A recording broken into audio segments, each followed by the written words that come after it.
And welcome back, everybody. Today we got a really unique card to unbox for you. It's XFX's R7850. This is the 2 GB DDR5 version, so it's double the memory of a regular 7850. But unlike older cards, the memory speed is actually the same.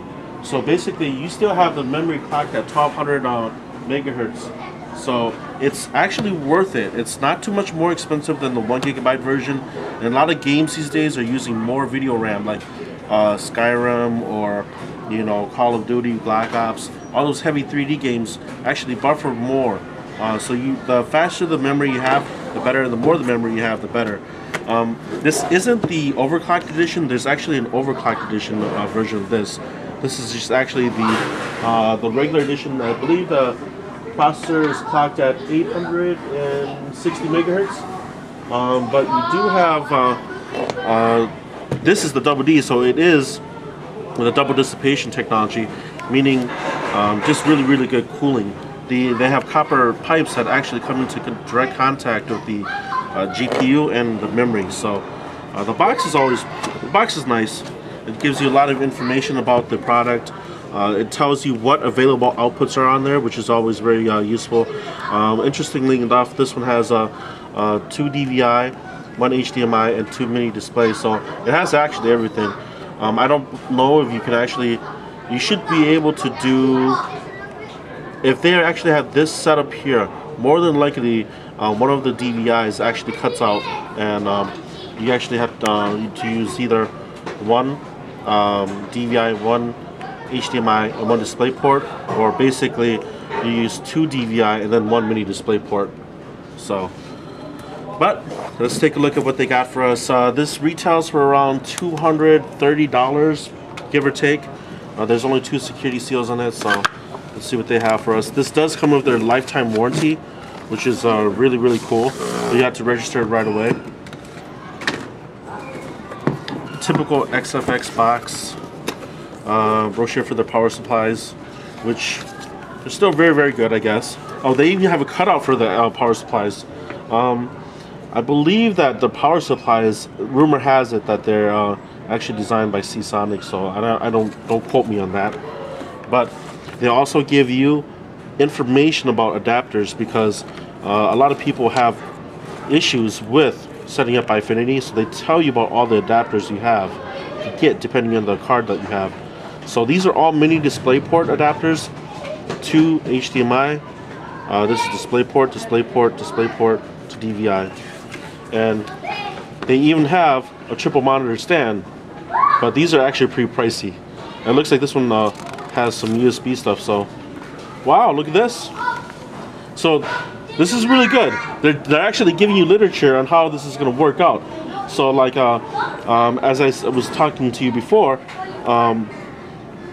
You can do this.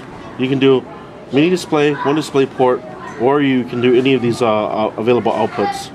So, and they have the whole gamut: 4 monitor configuration, 5 monitor, 6 monitor configuration. So, they actually have some for AMD and NVIDIA GPUs. This might be a little bit older. I believe that the 600 series NVIDIA GPUs can finally do 3 monitors on 1 card. So, they even tell you this. It's very interesting. They give you a lot of literature. So, they give you the warranty information, quick install guide. This is the driver CD install guide, but I don't see the. Oh, here's the driver CD. So the driver CD, but you probably want to get new ones. And you can. And I'm not going to show the warranty information, but this is basically your warranty information here. So you want to hold on to that. And XFX really doesn't box many accessories with their cards anymore, trying to save money, I think. Oh, look, they gave you one.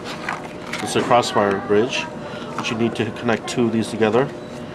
But let's get this out of the way. And here's the card itself. It looks really nice. And I always check to make sure they bagged it, and they didn't bag anything else. So, but here's the card. No foam, no nothing. There's no plastic or anything over it. Okay, so there's a plastic sheet over it, and here are 2 fans here. I believe these are the fans that are actually dust free, so they won't pick up dust. There's actually perforations in the fan, little dents that will actually, you know, bounce the dust off, I guess. It's an aluminum shield. The back is how you see it here. So you see 2 DVI, HDMI, 2 mini display port. And this is how it's going to look at the side if you're displaying to the side of the case. And let's see if I can get a light to this so that we can see. This is hard to see sometimes, but I don't know if you get a shot of that too. It's very hard to get a shot. I guess we can look at it better this way. Here's a side view of the board. So this massive heatsink is coming into direct contact with the memory and the GPU, and supposedly right here too, I don't know if you can see it, but the copper pipes are coming into direct contact with the GPU. They say that the memory is cool, but I actually see the memory exposed on the side, so that might not be exactly true for all the memory, but it looks like the voltage regulators and everything else are actually in contact with the I might be wrong about that too, but no, it looks like they are. But this card is rather long, and it's good that they actually have an aluminum frame here. This aluminum frame goes around the entire board, so it doesn't bend or flex, which is very good. But basically, it's a very, very good card to have. We're going to put it in an older system, but you do need a good power supply for it. 2 6-pin PCI Express connectors here for it. So we'll put it in an old system and see how it's going to run. Hopefully we'll get a video of it before we can return to the customer. Thanks for watching. Any questions or comments, just place them at the bottom of the video.